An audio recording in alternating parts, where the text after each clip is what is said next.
नमस्कार।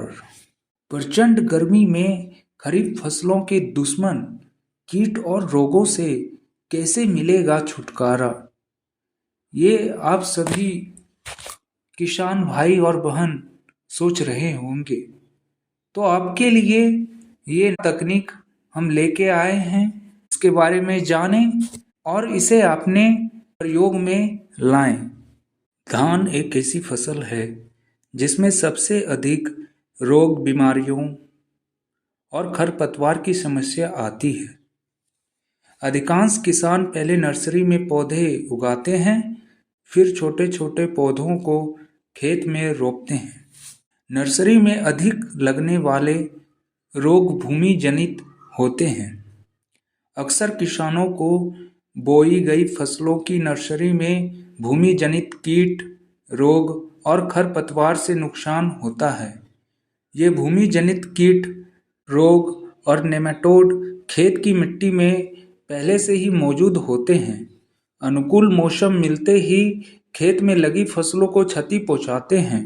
अतः खरीफ में बुआई जाने वाली फसलों को इन रोगों, कीटों और खरपतवारों से बचाने के लिए किसानों को सॉइल सोलराइजेशन का इस्तेमाल करना चाहिए। कम लागत में फसल बोने के पहले ही रोग, कीटों से छुटकारा पाया जा सकता है। सॉइल सोलराइजेशन को हम मृदा सोरीकरण भी कहते हैं। मृदा सोरीकरण वही है जैसे हम बीज लगाने से पहले बीजों का उपचार करने के लिए विभिन्न प्रकार की दवाओं का उपयोग करते हैं। ठीक उसी तरह बुआई जाने वाली फसलों की जगह का उपचार एक विशेष तकनीक से किया जाता है जिसे मृदा सोरीकरण कहा जाता है। इस तकनीक से मिट्टी में पहले से मौजूद कीट, रोग, नेमाटोड, जीवांश और खरपतवार का नाश हो जाता है। मृदा सोरीकरण के लिए लंबे दिनों तक वातावरण में गर्मी होनी चाहिए। जब तेज धूप और तापमान 40 सेंटीग्रेड से लेकर 45 सेंटीग्रेड हो, तब सॉइल सोलराइजेशन करना उचित होता है। इसके लिए मई जून का महीना सबसे सही होता है। मृदा सोरीकरण करने के लिए खेतों में बुआई जाने वाली फसल की जगह को पौधरोपण या बीज की बुआई से 4 से 6 सप्ताह पहले छोटी छोटी क्यारियों में बांट लेते हैं। इन क्यारियों को 200 गेज की पारदर्शी प्लास्टिक से ढक दिया जाता है। इसके बाद प्लास्टिक के किनारों को मिट्टी से ठीक तरह से दबा दिया जाता है जिससे बाहर की हवा अंदर प्रवेश ना कर पाए। इसे 1 से 2 महीने तक छोड़ दिया जाता है।